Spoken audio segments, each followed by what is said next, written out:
My name is Eric Thor, and for most of my life I was very good at thriving in chaos. I grew up in instability and I ran towards pressure, responsibility, and high-stakes environments. The Army, firefighting, trauma nursing, business leadership, teaching, and Brazilian Jiu-Jitsu. From the outside it looked like success, but from the inside it was survival disguised as achievement. I was what I like to call functionally dysfunctional. I was highly capable, highly disciplined, and outwardly winning. But internally I was stuck in fight or flight mode. Chaos had me trained to stay calm, but it also trained me to never turn myself off. So like a lot of people, I believed that doing more, pushing harder, and achieving more would bring me peace. Well, it didn't. It just fed my ego while starving my soul. The Warrior in the Garden podcast is about what happens when we stop chasing chaos and we learn that vulnerability is strength and how to respond instead of react. I'm glad to have you on board and welcome to another episode of the Warrior in the Garden podcast. All right, guys, welcome back to the Warrior in the Garden podcast. This is episode 3. I have Alex Frazier today with us. This is, I'm looking forward to this one for sure. So we did a little cold plunge, a little sauna. I think Alex said the sauna got you a little bit. Oh, yeah. It's, Yeah. Again, water boils at 12 degrees and then 240 in there when we started. So it gets tough for sure.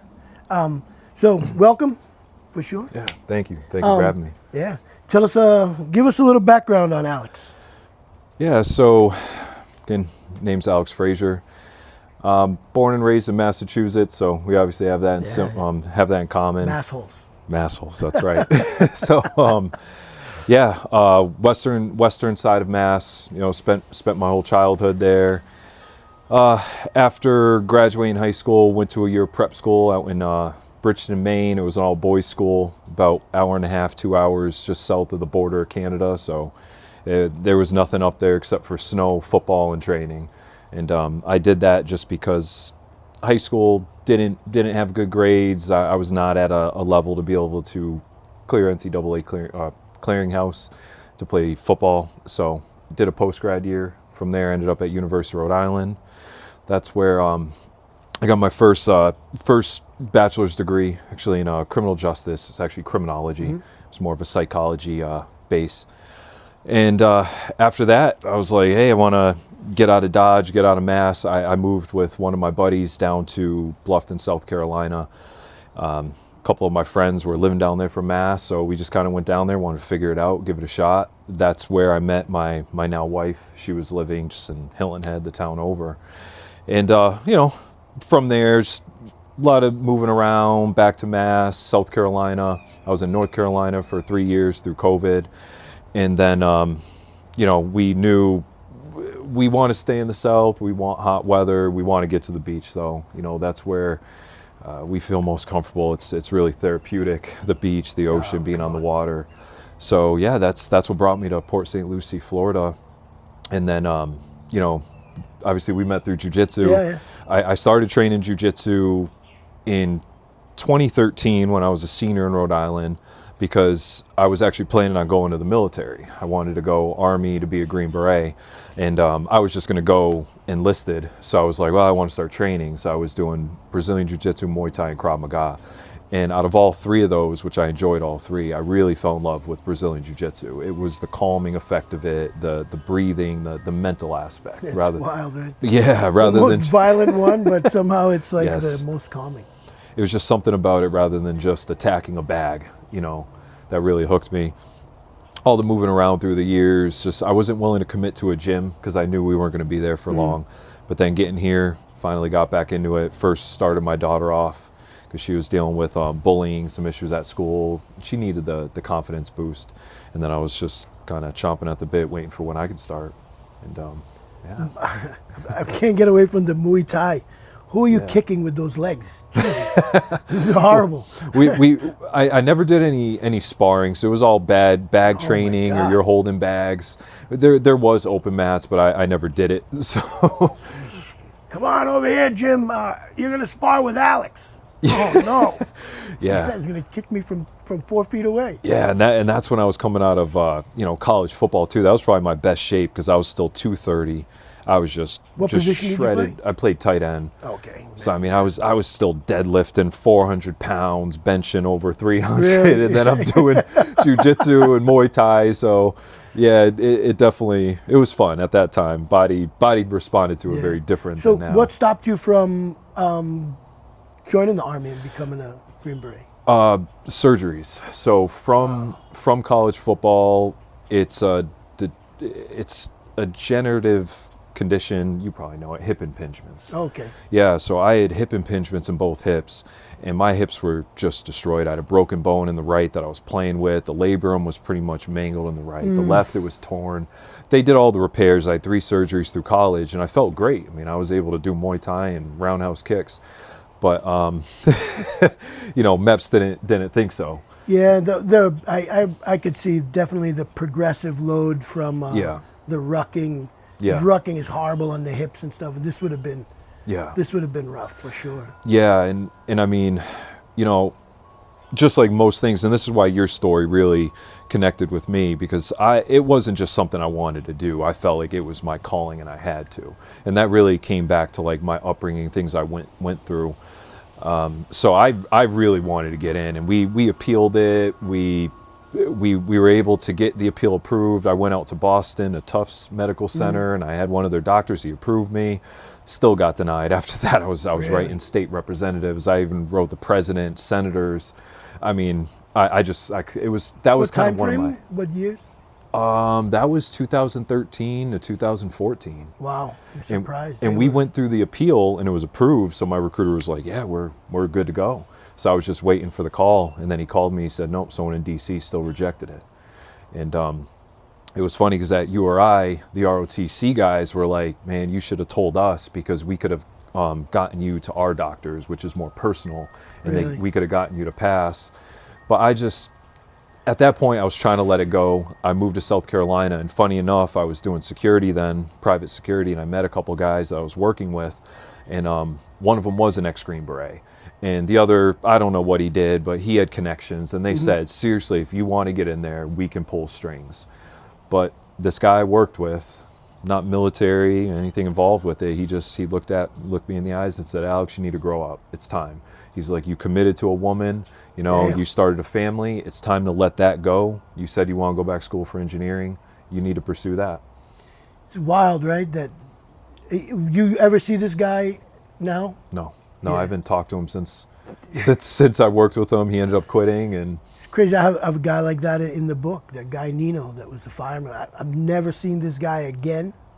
Never spoke to him again. Nino Antonellis is his name, and the guy just said, "This is not for you." yeah, And you're like, whoa. And I know multiple other people that have that one person that just kind of only came in for that little chapter, and they were like, "Hey, this is what you need to be doing. This is not for you," or "Hey, you need to make this happen." And you're like, whoa, change your whole life. yeah, Oh yeah. It's wild. Yeah, I still think it to this day, and I don't regret it. I don't regret it at all. A mutual friend of ours, Glenn, he would say, "Is it odd or is it God?" He said he doesn't believe in any coincidences. Yeah. He said, "I don't believe in coincidences." He says, "I think that came from AA, that saying." Yeah, But he says, "Is it odd or is it God?" Yeah, yeah. And he says that to me probably 2 or 3 times a week when I say something like, "Hey, Glenn, check this thing out that happened to me." And he say, "Yeah. Yeah. Is it odd or is it God, brother?" And I'll be like, "Yeah, okay, you got me." Yeah. And I would add, like, the hard part with it was me and a couple of my buddies wanted all going together. So 2 of them ended up enlisting. One became a ranger. The other, he actually got injured in ranger school. He hurt his back in a night patrol. He fell into a ditch. He ended up in the 101st Airborne. But long story short, that killed me more to not be there. But again, it's for a reason. And I see that now. The reason I'm sitting here with you, It's funny, right, that we had this conversation off camera before, like those kind of professions or those jobs or those career fields just attract Yeah. a certain level of a certain type of person, and Yeah. and Yep. it's wild that, thank God those people exist, because Yeah. you probably wouldn't fill those positions, but it's definitely, he's something I think about all the time now when that come up. So, what part of Massachusetts you grew up in? So Western, Westfield, Mass. So Westfield State is. Yeah, yeah. I grew up right near Westfield State, right down the road. How we ended up there. Father was from Arkansas. They had to get out of Arkansas. They got in trouble down there. My mom, born and raised in Westfield. They met. They worked at Bay State Hospital in Springfield, and then my father, he was very determined to give his family a good life. I mean, he worked 3 jobs: post office security, and did construction for himself on the side. And he ended up passing away when I was 2 years old. Cancer. He had lung cancer. Oof. But my older sister, because my father was actually married before my mom, so I have brother and sister from that marriage. My older sister, she's 66 now, is quite a bit Holy older cow. than me. My brother Junior, he got shot in the head and killed in DC, and he was a good guy.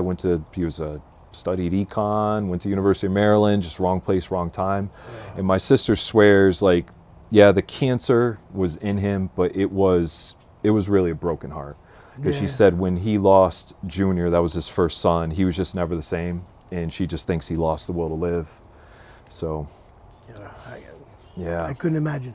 Yeah. This is one of those things I don't want to imagine at all. But yeah. Did you ever do that weird river race down there in Westfield? No. What's it called? You can float a couch down the river or something, right? I've never done it. I've heard of it, but I don't really know much of it. Like anything that you can think of to float down the river, you can float. People put their couches, a float in bed, a whatever. cooler or something. Yeah. No, I've never done it. Nope. That's cool.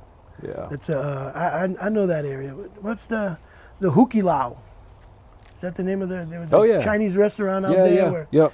I think you could drink if you were 7. Yeah, I think that's in 7 years old. You could get a Scorpion Bowl. I'd never been, but I think Chicopee. That's right around Springfield. Yeah. But yeah, all the Chinese restaurants, even in Westfield, I remember that's where we would go when we were 20, 19, get a couple Scorpion Bowls. They didn't care as long as they're the Scorpion Bowl, the worst money. Alcoholic drink known to man. Yeah. Nobody even knows what's in it. Just the answer is just everything. Yeah. What's in it? Everything. Yep. Okay, I'll have one. Yep. Exactly. That's cool. You don't miss you miss football? No. Not at all? No, I don't. I love watching. I even wouldn't mind coaching if that ever happened and I had the time. I don't. But I don't miss playing. I played basketball too. In high school, football and basketball. Basketball was really my primary love, but football, my size, strength, athleticism, it was just a lot easier, where I had to play guard. I wasn't a guard. I was like a forward in basketball. So I loved football. I really loved it. But once I got to college, especially at the Division I level, it really is a gut check, and it can take the love out of the game because it is a business the way they run it. Earn your spot every day. Oh yeah, I mean we would have coaches yelling out to us, if you drop a pass at practice, you're a waste of $250,000. I mean, I'll get you housing, help you with your housing when you're all conference or something. And really? Just the level of training, you could see it's not just as much for the love of the game and fun anymore. It's big business, right? Yeah. So, and then it tears up your body. I mean, I love the experiences. I don't regret any of it. Met a lot of great guys, teammates, miss a lot of them. But as far as playing, the last game when I hung up my gear, I'm done. Really? I did. Yeah. I'm my heart was content with it. I'm I'm ready to go to the next chapter in life. It's funny. We were just talking about jiu-jitsu competition, and it sounded like it's not something you rule out, but it's not something that you're seeking, which is wild that when you said you hung it up. Yeah. Hung it up. And it's really for that reason why I haven't been jumping headfirst into competing, because my whole life has been competing, especially from high school on. I mean, we were good in basketball. We were Final Four, going for state championship. Football, we went to the state championship, lost. College, played at UConn, 30,000 fans. Just really got that competition and adrenaline out of my system. I did it for so long that when it was done, I was kind of relieved. And let me go. Coming back to jiu-jitsu, I'm I kind of just want to do something in life that I don't feel like I need to be the best at, that I need to give everything to compete. It's just more a place I can go and be at peace and enjoy. never going to be the best at jiu-jitsu, right? Yeah, no. Maybe for one day, but then somebody's Yeah. going to come along. Somebody's going to come along, and Yeah. that's the beauty of that. Yeah. I imagine, like, for people that play golf the same way, like, it's Yeah. just so many variables, and so perfection isn't even in the cards. Yeah. You're Yeah. never gonna, nobody's gonna perfect it. So No. it's cool. No. Awesome. Want to get into some questions? Yeah. Yeah. Let's do it. Awesome. So I ask the same questions of everybody on here because I think our journeys are not any different. We share the same journeys pretty much. The details of everybody's journey are a little different, but Yeah. the framework is all the same. So it's kind of cool to see how the questions resonate differently with everybody, but still have the same, the spirit of the answer is still the same. So when people look at your life, like, what do they say? Okay, that guy's got this figured out.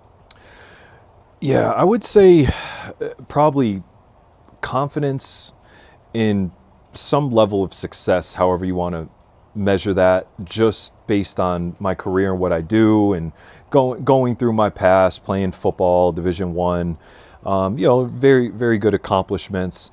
And depending on, I guess, who is seeing me, because if it's someone who knows me from when I was a kid versus now, there's different levels of my life that they may understand or not. But How right are they? When they think, when they see that and they say, Yeah. oh, this guy's got this figured out, how right are they? No.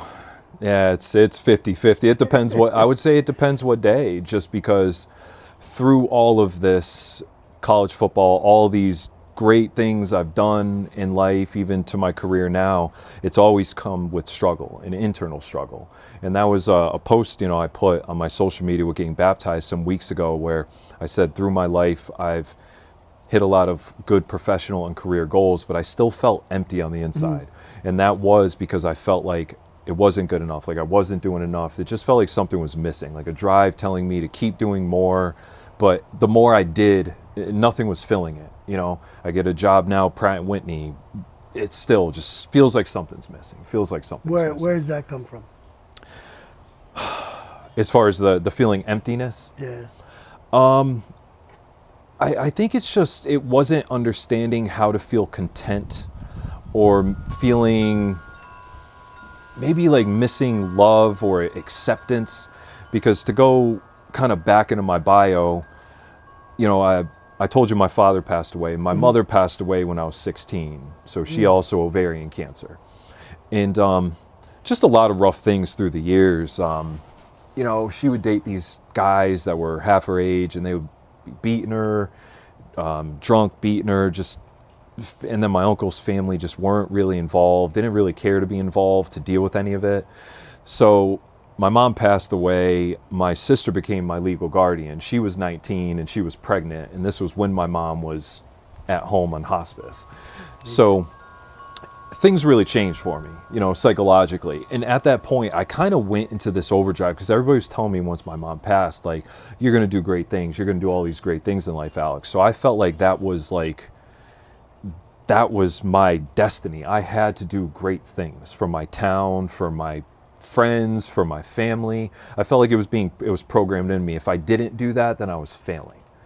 So always just pushing, and football just fed that, because for them it's, this DN for Delaware, he's training on the day you take off, he's doing extra reps, you can always be better, never settle. So it was just fueling this ego, this never good enough, right? Yeah. And that was why for military, hey, I'm going to go Army. Well, I want to go Green Beret, because I want to do the toughest possible thing, because I feel like I'm built for it. And I'm like, at that point too, I kind of hit a snapping point when I was finishing college, where I was like, I feel like I've done everything I've needed to do. I was ready to check out, truthfully. So I'm like, I'd rather put my life down on the line, saving someone, than, and that way, that's how my story can end. Right. Was football the pinnacle? That's it. Like, well, how do I top this one? Exactly.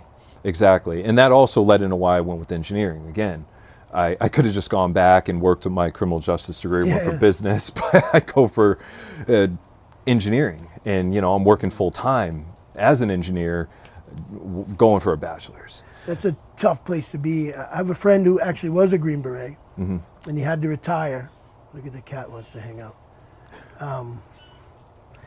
And I remember he told me one night, he's like, we showed me some pictures and we were going through some stuff, and he said, I'll never be as good at anything as I was at that. And this guy's 31 years old, and I'm like, brother, what are you gonna do, man?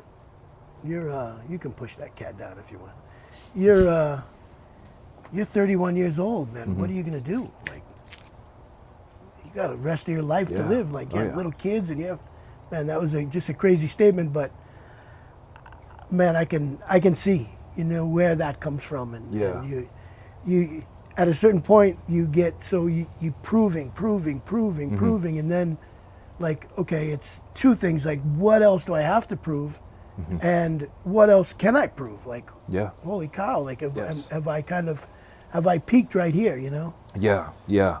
And that's where that emptiness kind of came into me, is just from the outside doing all of these good things in life, reaching all these achievements, but still not being satisfied with myself. And I think that just comes from a lot of the loss and just disconnection with my family. Even to this day, me and my sister are very separated, and half the time when we talk, it's a fight. Really? Yeah, so it's just been hard. It's been hard to find joy or happiness in myself, to be like, hey, you've done enough. It's good. Like, enjoy the fruits of your labor. God, it's okay, man. Like, you don't have to. That's the answer, right? Like, yeah. You're enough. Yeah. Yes. You're enough. That's when you can get there, that's like you hit a good place, Yeah. Yeah. So you talked about like the things that gave the turmoil, but what kind of moments in your life kind of gave you the resiliency to be calm when things were kind of falling apart? And I would say sports had a lot to do with that. I credit jiu-jitsu too, but hey, basketball, football, those were much earlier in my upbringing. So it's like playing through all these events and big games and moments. Like, I remember my college coach saying, like, cool heads win hot games. Because like in football, you get people taking dirty shots, kicking dirt in your face, getting in your face mat, going for your eyes. It's typically the guy who hits back. So if you lose your cool, if you don't stay calm, and in a situation, hey, you got to drive the field, score a touchdown, you have to be mentally focused.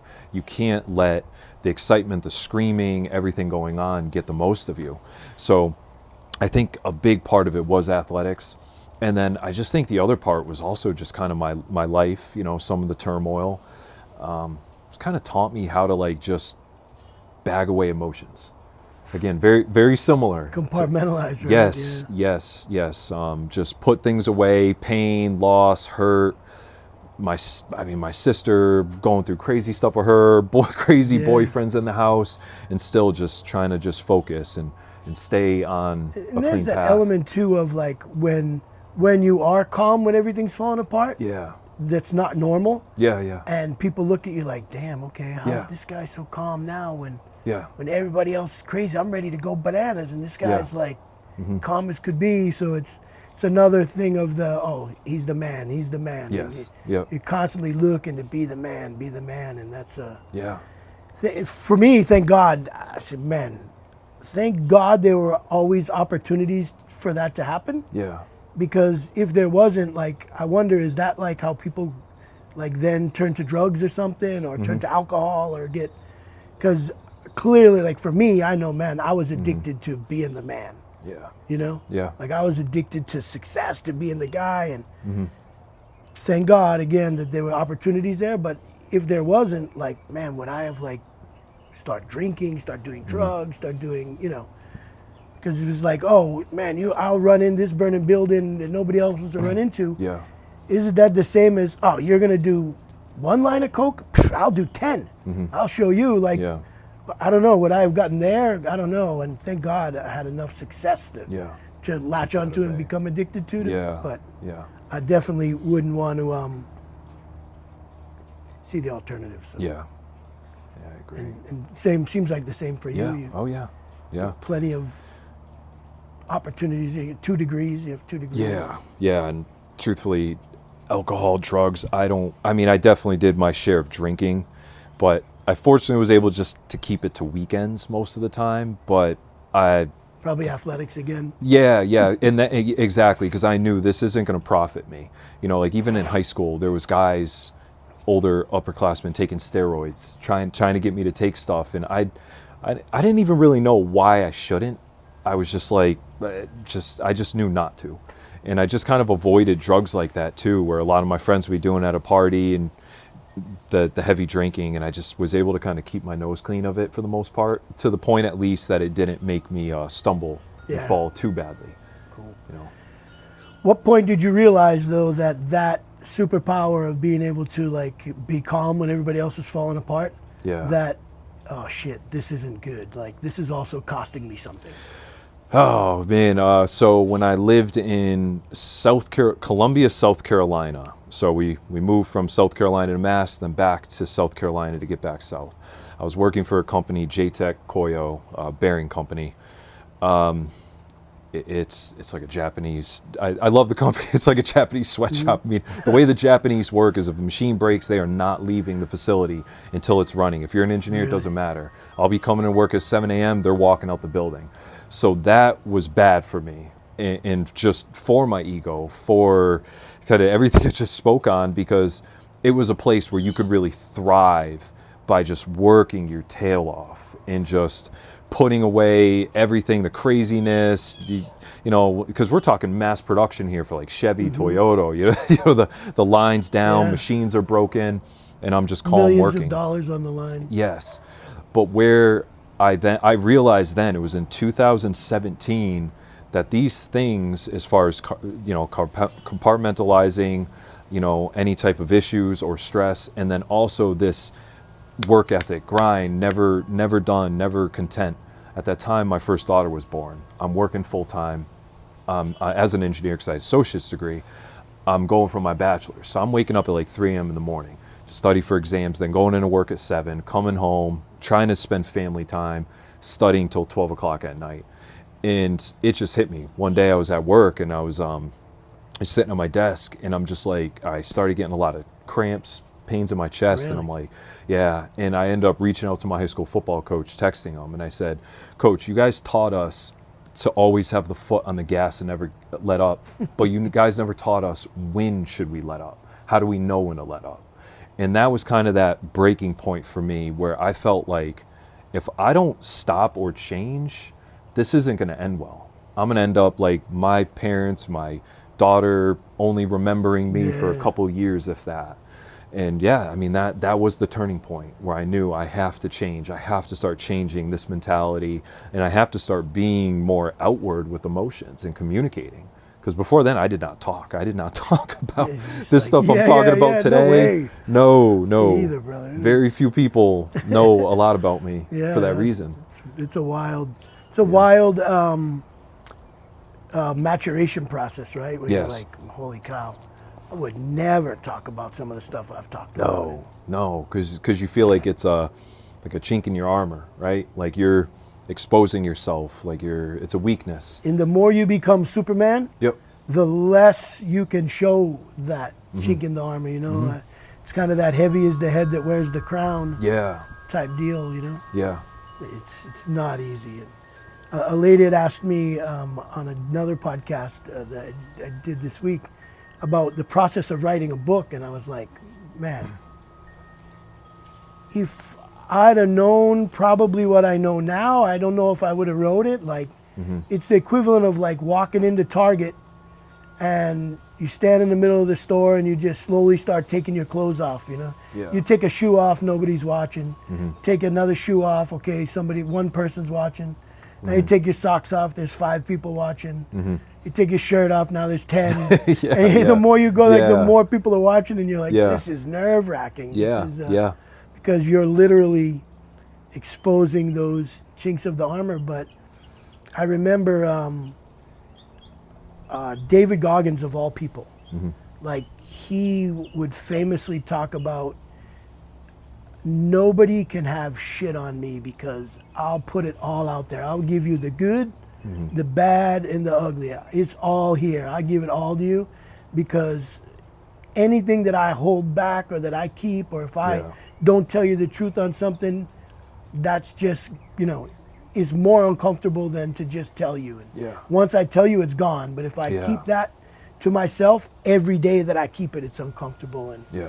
And so after writing the book, I'm like, God, man, I feel like 1,000 times lighter. Yeah. Yeah. I can speak about things way more Yeah. comfortably than I could before. Yeah. Yeah. It's wild. I know my wife is like, what happened to you? Mm-hmm. She's like, what the? We never had this kind of conversation before. I'm like, the book, Yeah. the book. But you said you had chest pain. Yeah. Yeah. I would just get it felt like cramps. It just felt like cramping in my chest, heart. I don't know if it was muscular, but I remember just waking up at night before going to bed. It was, I don't know, it was just like almost every day. I was just really feeling it. And nothing for a ever couple came of it. You years. never had a heart attack. Never. No, nothing ever came of it, thankfully. It started going away eventually, and that's also because I kind of dialed back things. But wild, right? That those kind of things hit you. Where you had that pain was in your heart, Yeah. and it was a completely. We think of the pain in your heart as a heart attack. Yeah. Yeah. But somehow something gave you this like weird pain in your heart that Yeah. was enough to scare you into asking the question like, hey, when do I take my foot off the gas? Yeah. Yeah. Because you learned how to drive the race car, Yeah. you never learned how to brake it. Like, Exact- what yeah. the hell? I can, Yeah, exactly. Yeah, That's a good point. Yeah. it's wild, man. Yeah. Life is crazy. So I was going to ask, like, was there a moment, a specific moment that forced you to look at things differently? But I would imagine it was that. That was the moment. That Yes. same one, right? Yeah. Yeah. And that's why that always stands out to me, because that's when I just was like, yeah, hey, something's got to change here, man. You're not Superman, and you How do don't you need keep to be from Superman. not going back there, though? I want to just say, this kind of ties into the next question. I don't want to jump ahead, but just the relationship I built with my wife. She has really taught me how to stay grounded, as far as enjoy the moment now, enjoy what you have. You know, the moment with your kids, whether we're at the playground, whether we're sitting on the living room floor playing, rather than worrying about what you need to be doing. You know, you need to be in the office, you need to be on your computer, you need to be working for your business or something.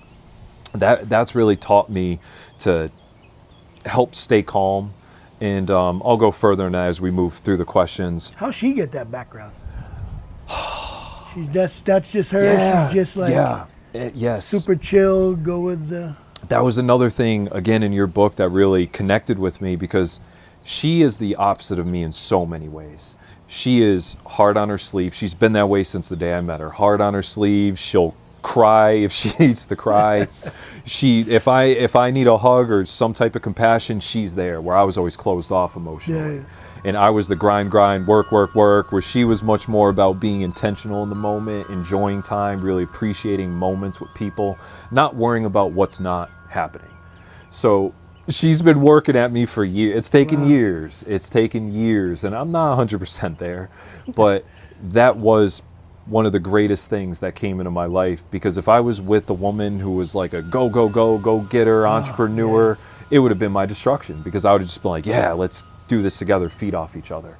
Yeah, always it's wild to me. Like, I think that, man, everybody I know that has like successful marriages, they have the opposites. You know? Is the opposites. But I couldn't imagine like these, so-called power couples, if you will, that like both are like driving for.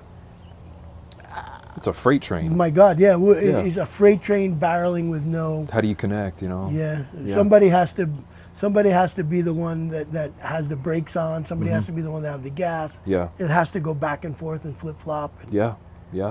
That's, again, is it odd or is it God? Right? Like, it's how lucky that you found this. Yeah. Especially a D1 college football player. Could have run into some super hyper driven and oh man, now you'd have been been like gas on the fire, right? Oh yeah. Yes. Oh man. Do you have any practices or any disciplines that help you reconnect? Truthfully, I want to say I have to credit jiu-jitsu for that. I'm not going to say that there's not the others, but jiu-jitsu is just such a good example of, regardless of whatever's going on in my life, crazy hectic week with work, kids, family issues, figuring out the bills. When I walk into jiu-jitsu, everything's gone. For that hour, or if it's longer than an hour, it just completely locks me in. I'm focused, and that's the part of like sparring, because you're just focused on that inch in front of you, that next move, where your hand's going, your placement. You're so focused on this tactical movement that nothing else matters. And when I'm done, even if it's like I got, my ribs are sore, my hip, my knee, it feels great, because it feels like everything just got, erased for the day, for the week. And it really just helps kind of center and focus me. Yeah, there's a lot to be said for, I'll call them like mindful physical practices like that. It could be, rock climbing, swimming is one that things that you have to pay attention every second, or else you'll get lost. Jiu-jitsu is one. Yes. I'm sure boxing is a lot like that, as opposed to something like running. Yeah. Where your mind can just go all over the place when you're running. Yeah. And if you're having a bad day, man, I could imagine your mind could run with that, and your day could be worse. Yeah. But in jiu-jitsu, it's impossible to think of anything other than, this person is trying to tear your face off right now. You know? They want to break your arm, and you have to be so dialed in that they'll stop breaking your arm if you tap, but you have to be so quick to tap, and the person has to be so tuned in that they feel that and let go at the same time. And how many injuries are avoided every day just because people are so present and so dialed in like that is incredible. That the level of trust, that level of mindfulness, that level of presence, that, man, if I could replicate that in the rest of my life, it'd be amazing. People used to always ask me, "You watch this show? Did you?" And I don't watch shows like TV. I hate to watch TV, but I hate to watch it because I don't like I didn't like to sit still. Now, recently, the other day I was so proud of myself. I was able to sit down and watch. Somebody told me, "You need to watch Landman," and I sat down and watched one episode with my wife, and I sat there and watched the whole episode, and I was like, "Oh man," was like dialed in the whole time to it, and. Was like, wow, I haven't been able to do this in a long time. But that's nice. That if you could find that jiu-jitsu focus everywhere. Oh yeah. We wouldn't be sitting there having this podcast. Oh yeah. It's been helping a lot at work, which just dealing with stress day to day. It's a beautiful thing. And like I say, hey, jiu-jitsu, I've been doing it now for a little over a year. There's other things like just walking on the beach. And that's why we wanted to live down here. That's therapy. I mean, I walk on the beach, the sound of the ocean. That's why I just like being on water, whether it's boat, fishing, diving. Sandbar guy, right? Like you have a boat, you take it out there. Oh yeah. That's good stuff. The energy of the energy from just even walking in your grass, that's what I call, in the garden here, like it's, I don't know, concrete and the buildings and this, the energy is just different, you know. I tell somebody, I hate to go past Jupiter. If I have to drive past Jupiter in Florida down there, I start to get crazy. It's so hectic, the energy. But when you're on the beach, nature, the power of the water, the constant water hitting just the vibration, everything is way different down there. Definitely. That's a good way to reconnect, And there's some really cool camping spots here in Florida that are really cool. You can get out in the wilderness. Oh yeah, it's a cool place if you're looking to reconnect for sure. How do you know when you're starting to drift? How do you know when ego's starting to come back in and you're starting to get kind of out of alignment? Yeah, when I start worrying about just things in the future, what I need to be doing, say it's with my business, if I start getting panicky, anxious, like it's not where it needs to be. I need to put in more time. I'm not working hard enough. What kind of business? It's engineering. I do designing, so designing and manufacturing, but what I specialize in, gearboxes, transmissions. So it takes a while to break into that field, but I've had work and jobs, and it's slowly moving. So But yeah, I would say that that's the most time, and because that then takes me out of that focus. It takes me out of being present for the family. Maybe that's when me and Chelsea will start getting aggravated with each other, maybe have an argument, and I always know it's because I'm letting this get the best of me, where I feel like I need to be doing something else. I'm not doing enough. I need to do more for my family. So, but that's where jiu-jitsu helps, because then I leave, I go to class, and it helps settle me, you know. So it's an everyday battle. I mean, just I have these new tools, these new learnings, but it doesn't mean that all of this inside of me is just done. It's still there. It's just you have to battle it. You have to identify it and understand it when it comes up. I want to just thinking like a big piece of like learning to throttle down and learning to take it back a notch is people are afraid to lose their edge, you know. Yeah, like yes, I don't want to get yes. soft. Yeah, yeah. But I wonder if jiu-jitsu, because jiu-jitsu is one of the things that we use to kind of become mindful like that, to become more soft, more laid back, more present, because it's such a violent sport. Yeah. In the sense that, I mean, you're trying to choke somebody unconscious, you're trying to break somebody's arm, you're trying to, you know, of course it's all controlled and it's all, but because its very nature is a very aggressive, strong, violent, I wonder if that's why we don't even question like, oh, am I going to get soft? And it kind of, because you're doing something so hard and so difficult and so out there that you can throttle back on the other way and you're still in the middle. Yes. There. Yep. I wonder if that's I just kind of so. came to me right now. Yeah, no, I definitely I've felt that, where it's just like, okay, I'm getting my edge there. You know, it's like I kind of test myself every day, and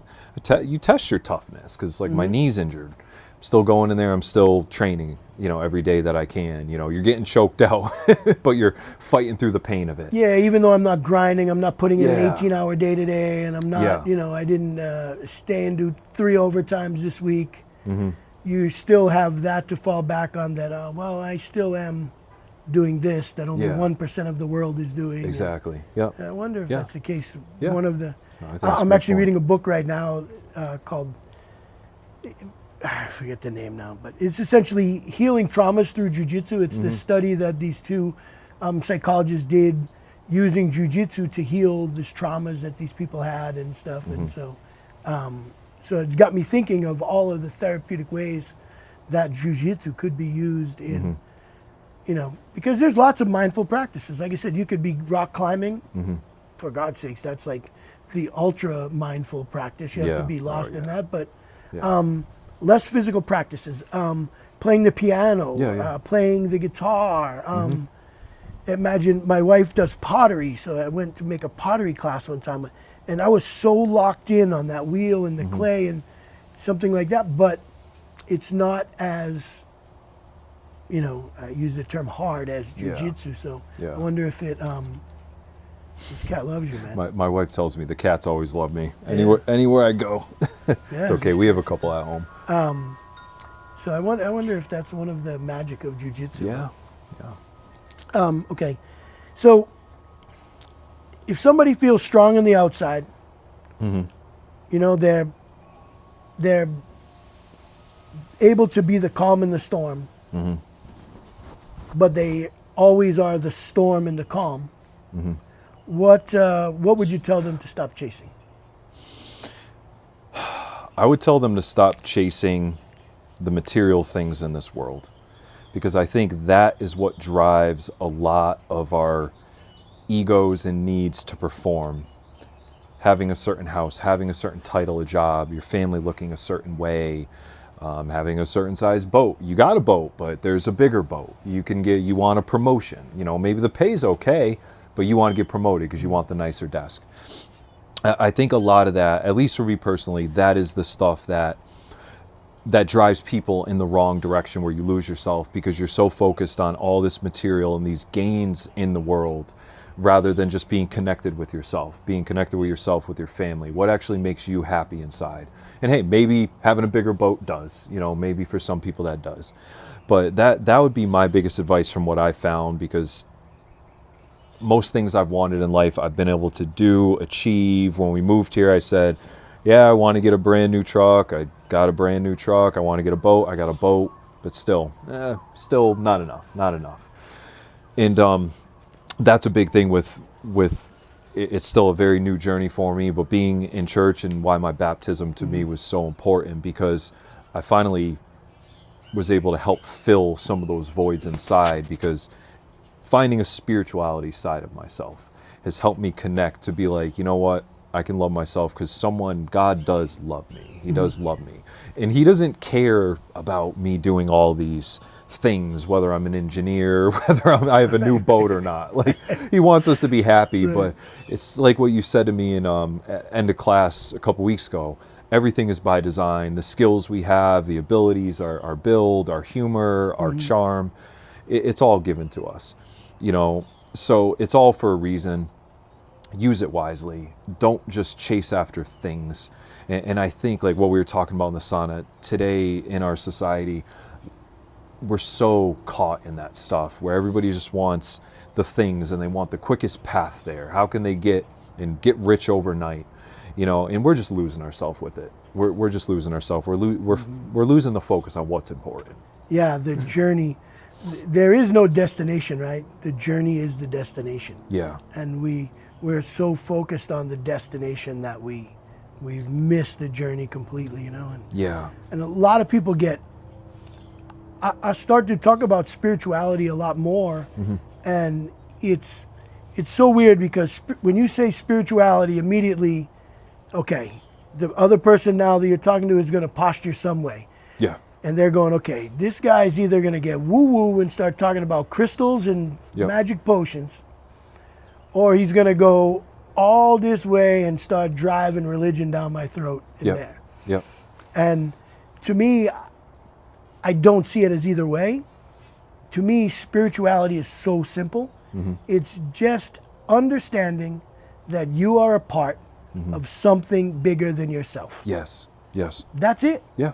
And whatever interpretation you have of that, or however you choose to interpret that, then that's up to you. Yeah. You know, some people like Chevy, some people like Ford, some people like Dodge. Yeah. You're allowed to have your own flavor, but at the end of the day, it's just realizing that you're a part of something much bigger than yourself, and you matter, Yep. but not the center of attention or anything. And, Exactly. Yeah. And really, like, I used to say, like, take a minute to, like, realize your own insignificance, how absolutely insignificant you are.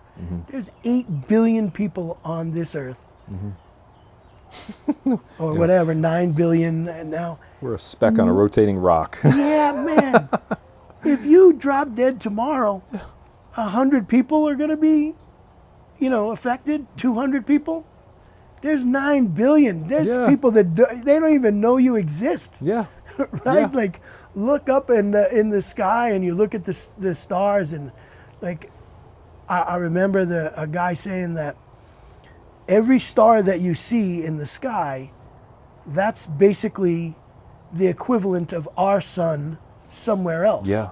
Yeah. So you know how far away our sun is, Yeah. and how bright it is and how hot it is. Imagine how far away that star is.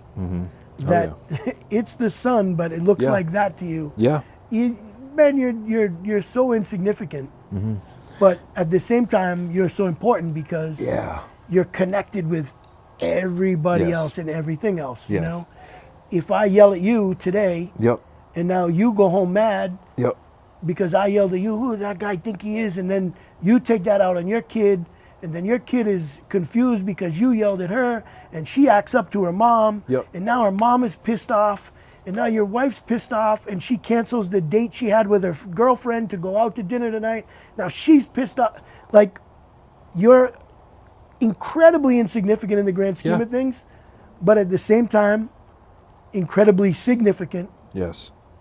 Because we're all like part of this thing that's bigger than ourselves. Yeah. Is it wild? The transfer of energy, you know, anger to anger, anger to you, it then it transfers, unless you're that good at just being able to kind of renounce it and let it go. Yeah. But And I've not, there's not many of those people that can absorb. There's people out there that can absorb a little bit of energy from people, and they're the one hey, come to me, tell me your problems, and go. But nobody can. Like you talk to prison guards, for instance. And, man, after 20 years of working in a prison, they're broken souls because they're around the worst of humanity. For every day, that energy transfers. Yeah, and one other thing I was going to say to how you started it, as far as when you bring up the topic of spirituality, I'll be honest, like even a couple of years ago, 5 years ago, if you have said Jesus Christ to me, I couldn't handle it. Yeah. And that's the ego, though. Why? Because inside, I don't want to stop doing what I'm doing. I want to live the way I'm living. If I want to drink, if I want to do something inappropriate, whatever it is. So to your point, why people immediately posture and have a response to it, because it is the ego. It's just they don't want to hear it. They don't want to hear it. It shuts down. Once you realize that you're, nothing happens to you, everything happens for you. Yeah. And that guy that cut you off, he wasn't even thinking about you. Yeah. You thinking he's thinking about you that's your problem. Yeah. That's your ego, and that's it's a huge piece of. I think if you don't have some kind of spiritual practice, whatever it is, man, I feel bad for people like that, and I detail it in the book. I mean, I was lucky enough to have this super cool. Man, this guy was crazy. Was a Jehovah's Witness, and Jehovah's Witnesses don't have the best reputation for being subtle. Yeah. Right? They're the ones that come knock on your door, try to push away and out. Yeah. And this guy was so subtle and so cool. He's 78 years old, sweeping floors, and he would just drop these little things on me. And when he'd leave, I'd be like, I gotta look that up. And I'd look it up, and I'd be like, wow, okay, that's cool. And man, he opened my eyes to like a whole other, And it's funny. I talked to the kids at school the other day, and I said, I have one girl, is a very religious girl, very she teaches me a lot actually. She, she's always telling me about something that she read or she studied, and I said, you believe in God? And she said, yeah, of course. And I said, okay, so by the very nature of you believing in God, you have to also disbelieve in him. And she said, what do you mean? I said, you believe God's real, right? And she said, yeah. I said, so you also have to believe that he's not real, right? And she said, no. And I said, really? Well, can you see him? She said, no. Can you touch him? No. Have you ever spoken to him like we speak? She said, no. It's okay, so you really don't know he's real, like this orange is real. And she said, no. I said, but you believe it, right? It's belief and faith. Yeah. So if there's the possibility that something that nobody can see, hear, touch exists, isn't there the possibility that it doesn't exist? Yeah. And she's like, wow, I never thought of that. Yeah.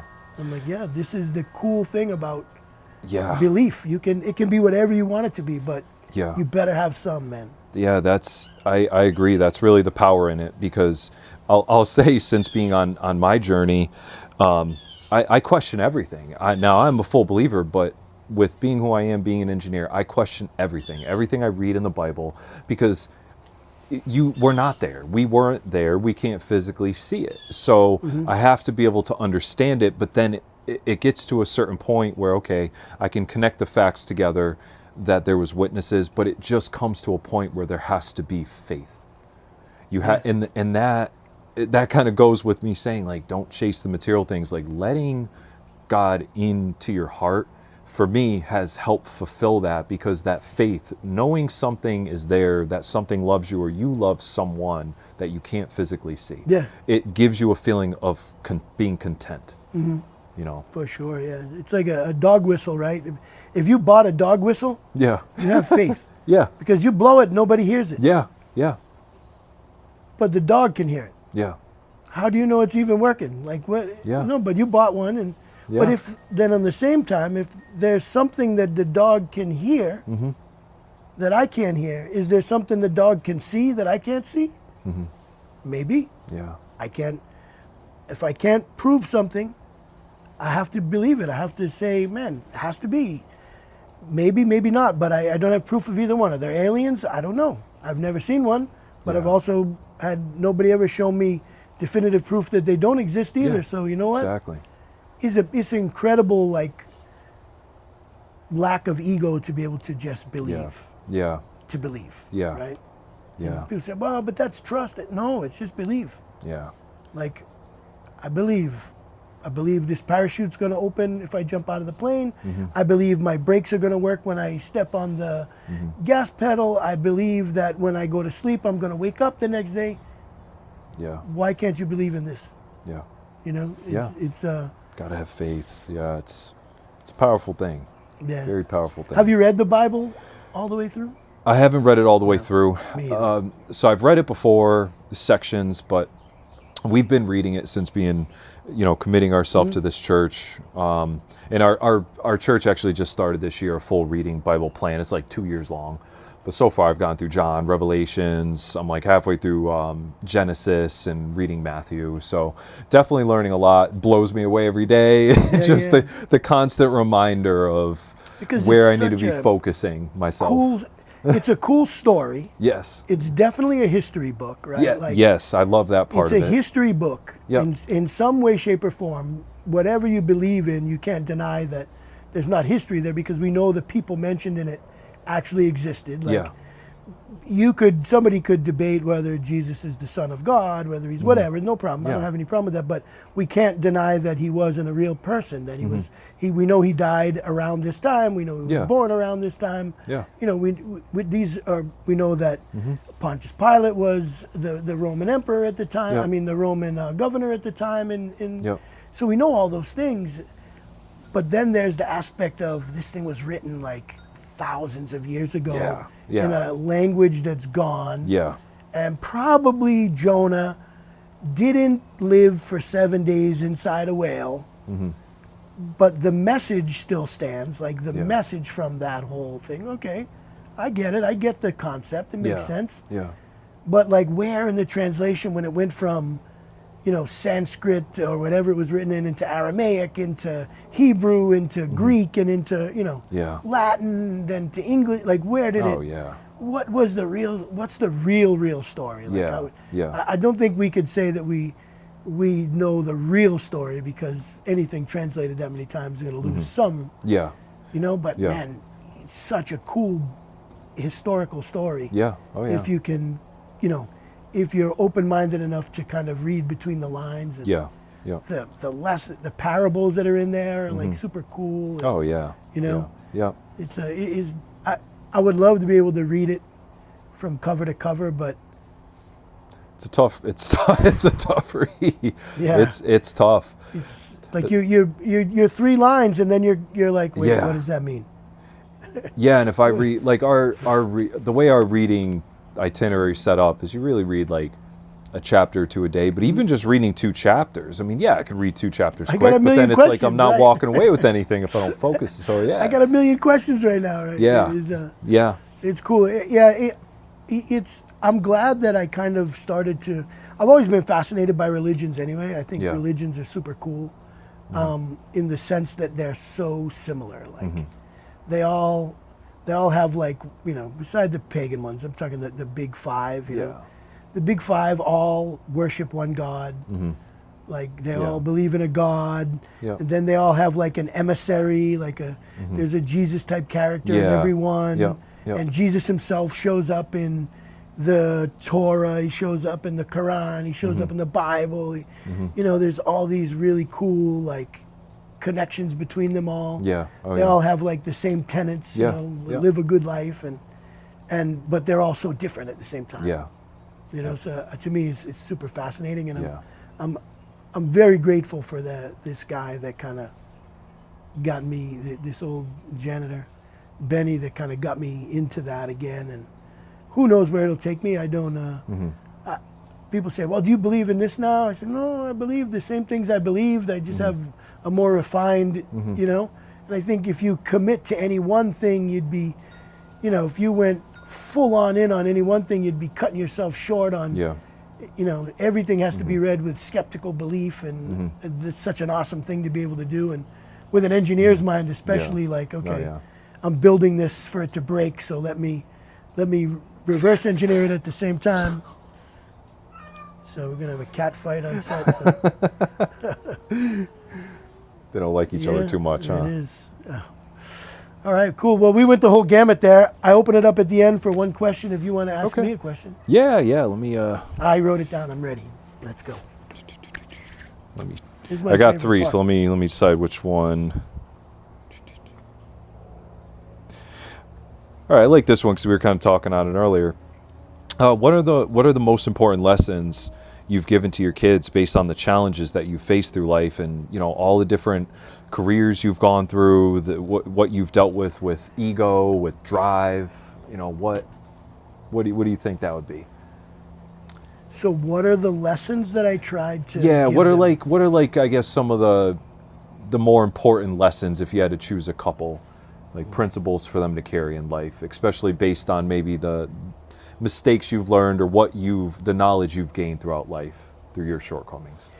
Yeah, don't do anything that I did. That's number Yeah. one. don't do any of the things. It's a great question. I would say I tried to model a certain way, but I really didn't, because, man, until I was 45, I was a fucking douchebag. Like, I was always good with my kids. I was always cool with my kids, but I would have been, knowing what I know now, like, I would have been embarrassed for my kids to, like, see me at work. Yeah. Like, because, if you couldn't keep up, it was because you were weak, and I was, Yeah. there was no empathy there. There was no Yeah. anything. But I always tried to discipline them from that way, and Yeah. always was way different at home than I was at work there, like that. Like, my wife, for instance, my youngest daughter she had zero restraint. It was anything she if she got mad, it was full nuclear. There was Yeah. we weren't starting with punches and then go to BB gun, then to, we were throwing the nuke right away. Like, Oh, wow. with that kid. Yeah. She threw the nuke. And my wife would be like, "You're going to let her talk to me like that?" And I'm like, "Look, let her.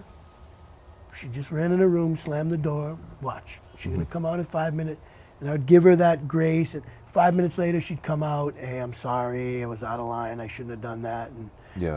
and I would let her do that. But if Yeah. somebody did that at work with me, I would have, Yeah. like, so I don't know. I feel like I was really, like, I use the term divinely guided. Like, how did I act that way 50% of the time at work or outside of work or this, and with everybody else, but with my kids and my wife, I did this way? I have no idea. And by the time they were, like, old enough to, like, start to, like, look and make that determination, like, okay, my dad's a good guy or my dad's a bad guy. Yeah. I had already went to this ayahuasca experience, and Yeah. now they're like 12 years old at that time, 10, Yeah. 11, 12. Okay. And coming back from that this was game changer. Like, Yeah. my life was drastically different from the day before. Like, it is like somebody ripped my life up, threw it away, gave me a whole new one. I mean, I wouldn't step on a spider after that. Oh, wow. Like, my wife Yeah. got mad at me because there was a bee that flew in a pool, and I was Yeah. like, no, just, I try to help the bee out and get it out of the, Yeah. and she's like, Yeah. "What the heck?" I mean, that's tempered down a little bit over time, Yeah. but Just it was right respecting after I all came life. back. And, Yeah. so I think after that, they kind of saw that now I was living based off of all the mistakes and shit that I made before. I was on that kind of journey for peace at that point, Okay. and I had made all the mistakes. I had done all those things, and so I wasn't doing them again. And I think just through living through example, and and trying to tell my kids, like, "Hey, man, I did this. That was a huge mistake." Yeah. If I had that to do over again, I would have done this. And Yeah. just being super honest with them, and I never really tried to pretend to be perfect. Like, Yeah. Yeah. I was always like, look, was a douchebag. I wouldn't even want to be around myself up till I was like 45, 44. Mm-hmm. This is the second person now that's told me after they read the book. One guy told me, he said, I like the book, but you left something out that probably you should have put it in every chapter. And I was like, what? And he said, at the end, every chapter should have ended with, and Brenda left me. And I was like, okay. And then another lady, this lady I did a podcast with the other day, she said the same thing, like, how did your wife not leave you every day? And I'm like, I don't know, what's that bad? Like, so I had already like been through that, and I was on the other side now. Yeah. I didn't know it at the time, but I was already like probably seeking that healing from that, looking for the peace. Yeah. Because I was, the calm in the storm. And I never tried to be, I was very mindful to never make my kids like me. Mm-hmm. Always gave them the license to be themselves. Like, Yeah. I knew that I did not want to create little versions of me, Yeah. that would be a disaster. Yeah. That would be the most arrogant and egotistical thing ever for me to say that I'm so great that my kids need to be like me. But I definitely know, okay, I have these really good qualities. Let me give them Yeah. to them, and then let them figure it out, And all of my kids are way better people than me. They're all, my youngest one is 21, and she's 10 times where I was at 21. My son is in the middle, and I call him 2.0 because we have similar paths in the Army that we took, and I call him version 2.0 because everything that I did, he's done, Yeah. but he did it faster, Yeah. and he did it better, and he did it smarter. And, he's probably, like, I was the leader that I would have been like, at that age, I would have been like, oh my God, if this guy was my boss, I would have killed myself, Yeah. Yeah. Was just an asshole. And he's the exact opposite, and so he does. And my oldest daughter is like, so she's in the Army to be a nurse, and I'm also a nurse. And I was telling my wife, having this conversation with her, that my daughter had, she was talking about a clinical rotation she did, my oldest, and I said, she's a nurse. I am not a nurse. Right? I have a nursing license, but Yeah. I'm not a nurse. Okay. I do the tasks, I do all those things, but I'm not a nurse. My wife is a nurse. My daughter is a nurse. Like, my daughter is one of the most caring, compassionate, like, empathetic people in the world. Like, Yeah. it's my daughter, so I'm biased, but Yeah. like, man, that's a selfless, Oh yeah. solid, good person, Yeah. Yeah. And none of that was because of me. And I don't think any of that was because of my wife. I think you just gave them the license to figure it out. Yeah. And I raised them around a lot of really cool people. Like, you only raise your kids till they're like 7. Yeah. Then after that, the people you put them around raise Yeah. them. Yeah. And my kids were lucky enough to be around like solid people that were different than me. And like, I would never, like, if somebody did things differently than I would have done them, I would never like criticize them. I'd let my kids make up their mind as to which one was better. Like, Yeah. and Yeah. I think that's probably the best lesson I gave them and thing I taught them, is to figure it out yourself, and you have license to figure it out yourself. Yeah. Yeah. And you don't have to be me. Yeah, I don't know respect if that's that. the- No, I think that's answers great. it. I think that's a great answer. We wanting our kids to be better than us, and not wanting them to absorb the bad sides of us, Good because God. we know what we dislike about ourselves at this age. Yeah, I would not want them because I don't know. Well, my parents didn't do any of. I don't think they told me to be like them or not be like them, or I don't know what. It was more just just figure it out, kid. Yeah. You know, it was none of that. But raise them around cool. Put your kids around cool people. Yeah. Like, man, I think my oldest one spent a lot of time around Amanda. Yeah. Yeah. My Professor oldest one Amanda. enamors Amanda. Yeah. Yeah. You know, she loves Taizio. Yeah. All the people at the gym, like at the jiu-jitsu school, I know, like, I would think nothing of if Snoop called my daughter and out of the blue and just to wish her a happy birthday and then had a conversation with her about something, I would fully trust, you know, because I think everybody has everybody's best interests at heart. Yeah. You know, most people don't have not, but so I know Snoop has had conversations with my kids before that I don't even know about.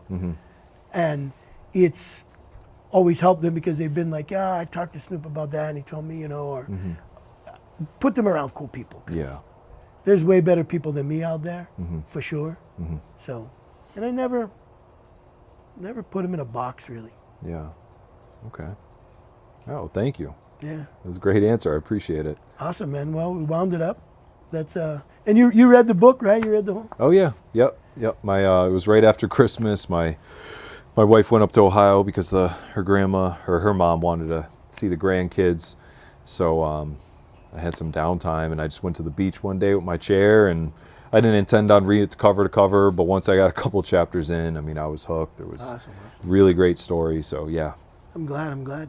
And hopefully the podcast, the goal of this is that everybody has a story. Yeah. Get the story out there, man. Let people tell their story because it's going to resonate with somebody, and maybe somebody at jiu-jitsu is going to come up to you on the side and say, hey, man, because again, it's all about community, you know? Yeah. And in an hour every night, I mean, we can only get to know each other so much. So if I could get everybody just in the school alone on here, I think it would be so cool. Yeah, that would everybody be. would know everybody that much better. Oh yeah. So. Yeah.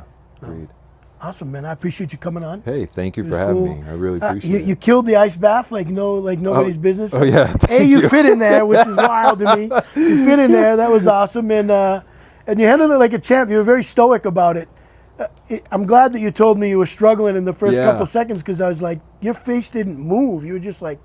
It's funny. My wife was like, because our swimming pool, we heat it, and we don't have it heated all the time. And I'm like, oh, it's not 88. I won't get in there right now. And she's like, I can't wait to see how you do with the ice bath. But You crushed it, brother. You crushed it. Yeah, thank you. Absolutely. So, cool, man. I appreciate it. Thank you so much. You're Thank you. definitely one of my favorite people, man. We always appreciate it. We always I really have cool appreciate that. conversations. Yeah. After Oh, yeah. After class. Yeah. And, I hope more to come. Those are the best. Yeah, for sure. Yeah. All right. Awesome. Thanks, guys. Come back again for the next episode. Again, Alex Frazier, I appreciate you coming on. This is episode 3 of Warrior in the Garden. Thanks, guys.